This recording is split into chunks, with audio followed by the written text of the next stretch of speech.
Chamavam aquilo de justiça. Porém, dentro dos gulags de Stalin, justiça significava fome, trabalho forçado e, muitas vezes, uma bala na nuca. Famílias inteiras desapareciam atrás de cercas de arame farpado, culpadas apenas por existirem no lugar errado e no momento equivocado. Mães, poetas, soldados, apagados como se nunca tivessem respirado. A obsessão de um único homem transformou uma nação inteira em seu próprio carrasco. Tudo teve início em 1929, quando Joseph Stalin consolidou-se oficialmente como líder supremo da União Soviética. Após eliminar rivais como Leon Trotsky e assumir o comando absoluto do Partido Comunista, começou a moldar o país em uma ditadura sustentada pelo medo. Para manter o poder e esmagar qualquer oposição, Stalin recorreu à repressão em larga escala. No mesmo ano, ele autorizou a ampliação de uma rede prisional secreta, controlada pela OGPU, uma das primeiras versões da polícia secreta soviética. Esse sistema, mais tarde, seria conhecido como Gulag. A palavra vinha de Glavnoye Upravlenie Lagery, ou Administração Principal dos Campos. Mas não era apenas uma sigla burocrática. Foi a base de um dos regimes mais brutais da história moderna. Os gulags não eram prisões comuns. Eram campos de trabalhos forçados, espalhados pelos cantos mais remotos da União Soviética, da gélida região de Kolyma, no extremo leste, até as densas florestas da Carélia, no oeste. Alguns estavam localizados dentro do Círculo Polar Ártico, onde as temperaturas podiam cair abaixo de 50 graus negativos. Nesses locais, prisioneiros eram obrigados a erguer ferrovias, cavar minas, cortar árvores e até construir cidades inteiras. As condições eram desumanas: frio implacável, comida miserável e nenhuma assistência médica. Os campos não foram planejados para recuperar pessoas, mas para destruí-las. Até o final de 1929, mais de 50 mil indivíduos já haviam sido enviados para lá. Muitos não eram criminosos. Alguns eram apenas camponeses classificados como kulaks por possuírem terras em excesso. Outros eram trabalhadores acusados de preguiça ou de serem politicamente instáveis. Até mesmo se atrasar para o trabalho ou contar uma piada sobre o governo podia levar alguém direto à prisão. Um dos primeiros grandes campos criados nesse período foi Verkhneyarsk, destinado a prisioneiros políticos. Outro, Svyrlag, surgiu próximo a Leningrado. Esses campos iniciais serviram como experimentos para o que se tornaria um imenso império de trabalhos forçados. O sistema crescia rapidamente, e aquilo era apenas o começo. Entre 1930 e 1932, o Gulag começou a revelar seu lado mais sombrio. Esses primeiros anos ainda não foram marcados pelo auge das execuções em massa, mas deram início ao processo. Detentos começaram a desaparecer sem explicação. Oficialmente, assassinatos não eram política de Estado. Porém, os chefes locais recebiam tanto poder irrestrito que acabavam agindo por conta própria. Munidos de ordens vagas vindas de Moscou e com domínio absoluto sobre os prisioneiros, comandantes e guardas decidiam, sozinhos, quem vivia e quem morria. As execuções aconteciam em silêncio. Um prisioneiro podia ser levado à noite sob o pretexto de uma medida disciplinar ou de um interrogatório e jamais voltava. Não havia direito a julgamento. As acusações se apoiavam muitas vezes em boatos, discussões banais ou simples atos de insubordinação. Diversas execuções ocorriam em áreas isoladas do campo, atrás dos barracões, perto da linha das árvores ou em clareiras escondidas. Alguns prisioneiros eram forçados a cavar suas próprias covas rasas e logo depois eram fuzilados, um a um. Solovki, situada nas ilhas Solovetsky, no Mar Branco, acabou se tornando um dos primeiros e mais infames locais de execução da era soviética. Antes funcionava como um mosteiro, mas foi convertido em campo de trabalhos forçados. Entre 1931 e 1932, mais de 1.100 prisioneiros foram mortos ali. A maior parte eram presos políticos, intelectuais, escritores, professores, religiosos e antigos oficiais czaristas. As execuções em Solovki aconteciam, em geral, em absoluto sigilo e durante a noite. Guardas conduziam grupos de detentos até uma área de floresta chamada Sekirnaya Gora.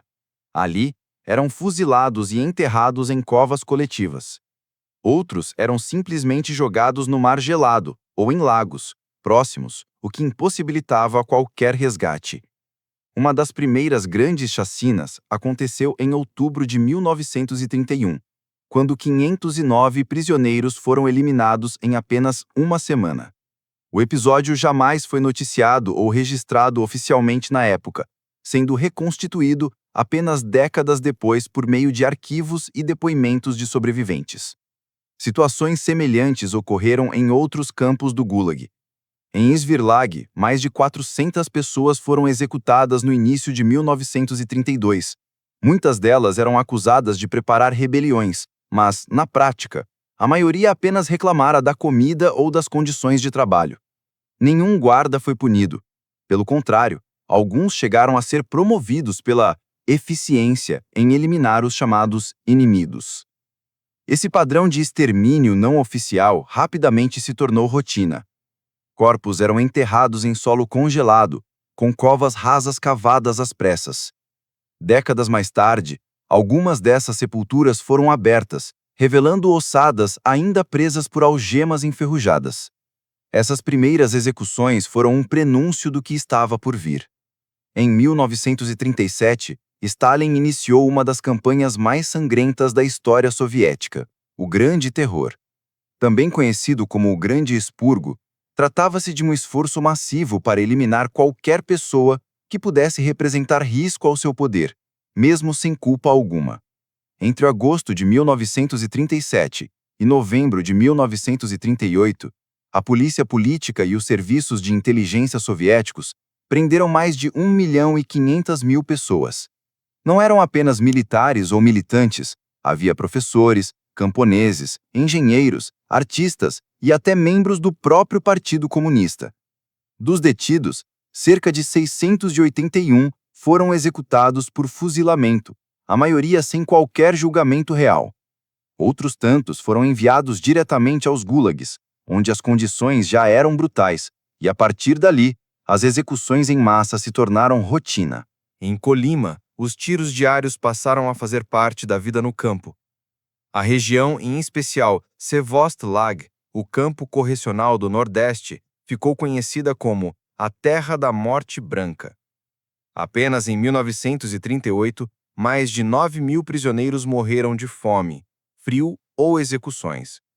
Em Bututichag, um campo de mineração de urânio no Extremo Oriente, a taxa de mortalidade era ainda mais assustadora. Quem desmaiava durante o trabalho forçado era fuzilado no ato ou abandonado na neve até congelar. Além disso, o pó de urânio inalado pelos prisioneiros provocava doenças fatais decorrentes da radiação. Ao fim de 1938, mais de 2.500 pessoas haviam morrido em Bututichag, muitas baleadas sem piedade. Na Carélia, região vizinha da Finlândia, as execuções ganharam caráter sistemático. O chefe local da NKVD, Mikhail Matveyev, autorizou pessoalmente milhares de mortes. Apenas em Sandarmokh, mais de 7.000 prisioneiros foram executados entre agosto e dezembro de 1937, muitos vindos da prisão de Solovki. Esses assassinatos seguiam ordens claras, com cronogramas e cotas definidas. Stalin enviava as chamadas listas de fuzilamento, aprovando de próprio punho os nomes de quem seria morto. Oficiais da NKVD, como Nikolai Yezhov, recebiam metas específicas. Uma dessas listas, de setembro de 1938, determinava a execução de 318 prisioneiros em apenas um dia, em um campo próximo a Novosibirsk. As mortes ocorriam sempre à noite e os corpos eram lançados em valas comuns. Apesar da escala impressionante, os soviéticos mantinham registros detalhados. Cada execução era documentada, com o nome do prisioneiro, a acusação e o método usado. Esses documentos foram classificados como ultra-secretos e guardados às 7 chaves, mas muitos vieram à tona na década de 1990. E as vítimas não eram, em sua maioria, criminosos. Pelo contrário, quase nenhuma havia cometido delitos de verdade. Um dos grupos mais perseguidos foi o dos camponeses, principalmente durante a campanha de coletivização forçada imposta por Stalin no início da década de 30. Aqueles que se recusavam a entregar seus grãos ou animais eram taxados como inimigos do socialismo. Famílias inteiras eram levadas para a prisão. Muitos eram executados após acusações de sabotagem, quando na verdade apenas escondiam comida para tentar sobreviver. Professores e acadêmicos também estavam entre os mais visados. Bastava mencionar livros estrangeiros ou questionar políticas rígidas para serem acusados de difundir ideias antissoviéticas. Os religiosos enfrentavam um risco ainda maior. O regime soviético tratava a fé como uma ameaça perigosa. No meio da década de 1930, centenas de padres ortodoxos foram presos e mortos após passarem por campos de trabalho forçado, como Ciblag e Temlag. Crianças e adolescentes tampouco escapavam. Meninos com apenas 12 anos eram acusados de roubar pão ou simplesmente punidos por terem parentes considerados inimigos do povo. No campo de Uzolag, próximo aos Montes Urais, mais de 300 menores foram registrados entre 1935 e 1938. Muitos perderam a vida por exaustão, doenças ou sob acusação de organizar pequenos protestos. Stalin também via as minorias étnicas como um perigo em potencial. Em 1937, iniciou uma série de operações nacionais que perseguiam indivíduos apenas por sua origem, independentemente de suas ações. Na chamada Operação Polonesa, mais de 140 mil poloneses residentes na URSS foram presos. Pelo menos 111 mil foram executados. Letões, estonianos, alemães, coreanos, gregos e iranianos que viviam no território soviético também foram capturados. Em Karlag, um imenso campo no Cazaquistão, trens carregados de alemães e coreanos chegavam constantemente. Muitos eram fuzilados ao desembarcar, ou morriam em poucos meses, vítimas de maus tratos. Um caso emblemático foi o de Reinhold Berzins, general soviético, nascido na Letônia, que havia lutado pelos bolcheviques. Apesar de sua lealdade, em 1937, foi acusado de integrar uma conspiração nacionalista letã. Acabou enviado ao local de execução de Komunarka e morto a tiros no mesmo ano. Sua família jamais soube onde ele fora enterrado. Nem mesmo os comunistas fiéis estavam a salvo. A afiliação ao partido não oferecia proteção. Pelo contrário, antigos membros eram frequentemente acusados de serem trotskistas ou espiões. Um relatório de 1938 revelou que mais de 30% das execuções no Gulag naquele ano recaíram sobre pessoas que já haviam pertencido ao Partido Comunista. O medo passou a ser a única presença constante nos campos, espalhando-se de forma invisível e sufocante. A morte não surgia de maneira natural, era calculada, ordenada e realizada com precisão assustadora. Os métodos de execução não se limitavam a eliminar prisioneiros, mas também a disseminar terror entre os sobreviventes. O procedimento mais comum era um tiro na nuca, rápido, discreto e sem necessidade de julgamento. Os condenados eram vendados ou obrigados a se ajoelhar. A cena podia ocorrer em um porão úmido, em um quarto escondido ou em uma clareira de floresta. A arma mais usada era o revólver Nagant Magan M1895, padrão entre os oficiais da NKVD. Em Komunarka, nas redondezas de Moscou, esse método era praticado quase todas as noites durante o Grande Terror. Alguns eram forçados a cavar suas próprias covas antes de cair sob a rajada de balas. Os presos eram levados até o bosque, recebiam paz e tinham de abrir o buraco onde logo seriam enterrados. Às vezes, outros prisioneiros eram obrigados a ajudar no processo, cientes de que poderiam ser os próximos. Em Vorkuta, um dos gulags mais gelados do Ártico, as execuções assumiam outra face. A própria natureza virava arma. Os guardas selecionavam prisioneiros considerados problemáticos e os mandavam para fora em tempestades de gelo, sem casacos, sem botas ou luvas. As temperaturas chegavam a 40 graus negativos ou menos. Os presos eram obrigados a permanecer em formação ou a andar em círculos até desfalecer. Não havia tiros, nem gritos. Apenas silêncio. Os guardas apenas observavam, imóveis, até que o último corpo tombasse. E quando a munição era escassa, recorriam a instrumentos como picaretas, baionetas ou porretes para executar os condenados. Especialmente em períodos de transporte forçado ou levantes, essas práticas violentas passaram a ser um instrumento de dominação. As mulheres enfrentaram tormentos tão cruéis quanto os homens, e em muitos casos, ainda piores. O regime soviético não reconhecia o gênero como motivo para a compaixão. Muitas acabavam presas não por atos próprios, mas apenas por seus vínculos familiares. A lógica de culpa de Stalin se estendia às famílias. Era chamada de punição coletiva. Se um homem fosse acusado de traição, sua esposa poderia ser levada já no dia seguinte, mesmo sem ter conhecimento do caso. Um dos locais mais infames era o ALJIR, o campo de Akmola para esposas de traidores da pátria, no atual Cazaquistão. Fundado em 1938, transformou-se em destino de milhares de mulheres inocentes. Mais de 8.000 passaram pelo ALJIR e centenas foram executadas após interrogatórios rápidos e violentos. Algumas levavam bebês de colo, outras estavam grávidas. Nada disso sensibilizava a NKVD. Mulheres que davam à luz dentro dos campos às vezes eram executadas poucos dias depois. Os recém-nascidos eram levados para orfanatos, onde muitos morriam de fome e doenças. Um caso emblemático foi o de Lídia Ruslanova, cantora popular presa em 1939 por interpretar músicas consideradas anti-Stalin. Ela foi torturada por semanas em uma prisão de Moscou, acusada de espalhar propaganda antissoviética. Após uma audiência sumária, acabou executada e enterrada em uma cova sem nome. Relatos de Tenlag, outro campo do Gulag, descrevem mulheres obrigadas a se despir antes da execução, expostas ao frio extremo. Algumas ainda foram submetidas a experimentos médicos forçados antes de serem mortas. Em Krasnoyarsk, entre 1937 e 1938, registros da NKVD revelam que cerca de 2.000 mulheres foram fuziladas, muitas apenas pela acusação de conivência com inimigos políticos.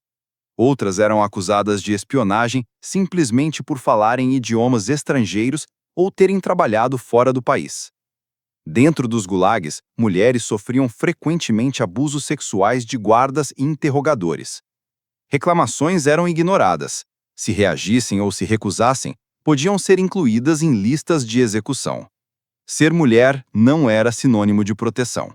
Muitas vezes significava mais sofrimento, mais silêncio e uma morte que jamais seria reconhecida. Com a chegada dos anos 1940 e o início da Segunda Guerra Mundial, a União Soviética foi invadida pela Alemanha nazista em junho de 1941. Enquanto o mundo se concentrava nas batalhas, Stalin voltou seus olhos para os campos. Temia que prisioneiros, especialmente os de regiões fronteiriças, se unissem aos alemães ou entregassem segredos militares. Determinou então que nenhum detento caísse vivo em mãos inimigas. Isso resultou em massacres em massa próximos às linhas de frente. Na Ucrânia, Bielorrússia e nos países bálticos, milhares foram executados dias ou até horas antes da chegada das tropas alemãs. Em Lviv, na Ucrânia, quase 3.000 prisioneiros foram mortos entre 22 e 24 de junho de 1941, enquanto a NKVD tentava evacuar às pressas. Os corpos foram julgados em pátios, porões e até em poços de água. Moradores só os encontraram depois, quando os alemães ocuparam a cidade. Em Vilnius, Kaunas e Tallinn, ocorreram situações semelhantes. Detentos foram mortos nos pátios das prisões, seus corpos queimados ou escondidos em valas. Alguns ainda vestiam uniformes de prisioneiros quando descobertos. Em Zaporígia, Guardas de um campo de trânsito abriram fogo contra centenas de presos durante uma evacuação fracassada. Sobreviventes contaram que os portões foram trancados e granadas lançadas nas celas. Durante esses expurgos de guerra, prisioneiros de minorias étnicas eram os mais visados. Stalin temia que lituanos, estonianos, letões e alemães do Volga apoiassem os nazistas. Muitos foram fuzilados sem qualquer investigação. Em Soliletsk, um campo na região de Orenburg, mais de 1.200 prisioneiros foram executados somente na última semana de junho de 1941. A guerra ofereceu a Stalin um pretexto para manter os assassinatos, enquanto o caos ajudava a ocultar as provas. Mesmo com soldados soviéticos tombando nas linhas de frente, os gulags seguiam funcionando como campos de extermínio silenciosos. E com o fim da guerra em 1945, muitos acreditaram que a brutalidade cessaria. Mas, ao contrário, Stalin tornou-se ainda mais paranoico e impiedoso. Onde seus maiores receios era a deserção. Soldados soviéticos capturados pelos alemães passaram a ser vistos como traidores, mesmo que, na maioria das vezes, não tivessem alternativa. Stalin acreditava que, se alguém sobrevivesse ao cativeiro, só poderia ter colaborado com o inimigo. Assim, quando esses prisioneiros de guerra retornavam, não eram recebidos de braços abertos. Em vez disso, eram detidos em estações de triagem, enviados a campos de trabalhos forçados e, em muitos casos, sumariamente executados. Em Vladivostok, uma cidade portuária estratégica no Extremo Oriente, mais de 4.000 soldados repatriados foram mortos entre 1946 e 1948. Eles haviam resistido aos horrores dos campos nazistas, apenas para serem fuzilados pelo próprio regime. E não foram só os militares. Civis que fugiram das zonas de combate também passaram a ser tratados com suspeita. Qualquer pessoa que tivesse vivido algum tempo na Europa Ocidental, mesmo como refugiada, recebia a marca de contaminada ideologicamente. Em Tbilisi, na Geórgia, cerca de 300 enfermeiras da Cruz Vermelha que voltavam para casa foram presas em 1946. Metade delas foi executada ainda naquele ano, acusada de difundir propaganda ocidental. Em Moscou, a chamada Operação Vesna mirou cidadãos soviéticos que haviam morado temporariamente na Polônia e na Hungria. Entre 1946 e 1947, mais de 9.000 civis foram encarcerados e pelo menos 2.500 executados em segredo. Ninguém parecia confiável. Stalin fez questão de que essas pessoas fossem castigadas, embora seu próprio fim se aproximasse. No início dos anos 1950, ele já estava idoso, doente e cada vez mais dominado pela paranoia. Ainda assim, a engrenagem das execuções não parou. Pelo contrário, ganhou força novamente. Em 1951, relatórios da NKVD registravam mais de 12.000 execuções dentro do sistema Gulag. Muitas delas estavam ligadas a novos expurgos contra prisioneiros políticos, minorias étnicas e suspeitos de serem simpatizantes do Ocidente. Em Norilsk, um imenso complexo do Gulag na Sibéria, as tensões vinham crescendo havia meses. Quando os prisioneiros organizaram pequenos protestos pedindo mais comida e atendimento médico, foram taxados de inimigos. Mais de 400 detentos foram fuzilados em poucas semanas, sem julgamento ou anúncio oficial. Em Karagandá, no Cazaquistão, um grupo de prisioneiros políticos poloneses e ucranianos foi executado secretamente, acusado de captar transmissões de rádio estrangeiras. Seus corpos foram lançados em uma pedreira próxima às cercas do campo. Uma das últimas execuções em massa ocorreu em Vorkuta, onde mais de 200 prisioneiros foram mortos após uma greve no início de 1952. A paralisação durou apenas 2 dias, mas Stalin a interpretou como rebelião. Mesmo gravemente debilitado, continuou assinando sentenças de morte. Porém, em 5 de março de 1953, faleceu após um derrame. Ele havia governado a União Soviética com terror por quase 3 décadas.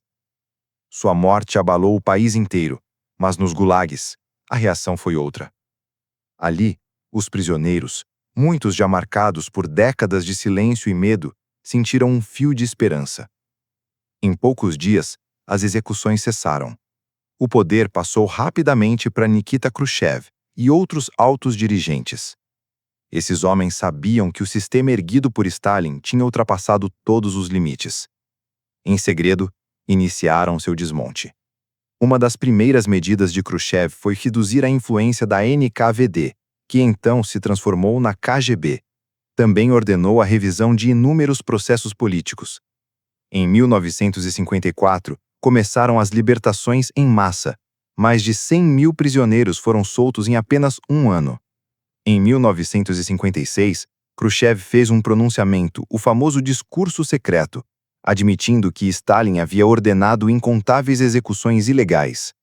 Pesquisadores e famílias tiveram acesso limitado aos arquivos. Locais de massacre, como o Kurapati, Levachovo e Sandarmokh, foram reconhecidos discretamente, sem nunca serem totalmente esclarecidos pelo governo. Mas para milhares de famílias, já era tarde. Maridos, esposas e filhos estavam mortos, enterrados em valas anônimas. Ainda assim, para os sobreviventes, surgia a chance de finalmente falar, de revelar ao mundo aquilo que fora escondido, de recuperar os nomes apagados e garantir que nunca mais fossem esquecidos. A história dos gulags expõe até onde pode chegar a crueldade humana quando o poder é sustentado pelo medo. Cada campo, cada vala coletiva e cada nome apagado revelam não apenas a brutalidade de um regime, mas também a fragilidade da vida diante de governos que tratam pessoas como estatísticas descartáveis. O silêncio que reinava nos barracões e nas florestas era mais do que a ausência de som. Era o apagamento calculado da dignidade humana. O terror não atingia apenas os que estavam atrás das cercas, mas também os que viviam fora delas, sempre com medo de serem os próximos. Ainda hoje, pensar nos gulags é refletir sobre como sociedades podem ser moldadas pelo medo e pelo autoritarismo, e sobre a importância de preservar a memória das vítimas para que a história não se repita. A principal lição que a história dos gulags nos deixa é a necessidade constante de vigilância contra qualquer forma de poder absoluto. Quando a autoridade não encontra limites, transforma-se em um instrumento de destruição. Stalin acreditava que governava pela justiça, mas o que construiu foi um império de medo, dor e morte. Esse passado nos alerta que a liberdade não pode ser tomada como garantida. Precisa ser defendida diariamente, em pequenas e grandes atitudes. As vítimas dos campos soviéticos, intelectuais, camponeses, soldados, mulheres e crianças, lembram que ninguém está imune quando a intolerância e a desumanização se tornam política de Estado. Valorizar a memória dessas pessoas é também um compromisso com o presente e o futuro, para que a dignidade humana jamais seja novamente enterrada em covas anônimas. Agora me diz, na sua opinião, o que mais sustentava o sistema de terror? O medo dos cidadãos ou a crença cega no regime?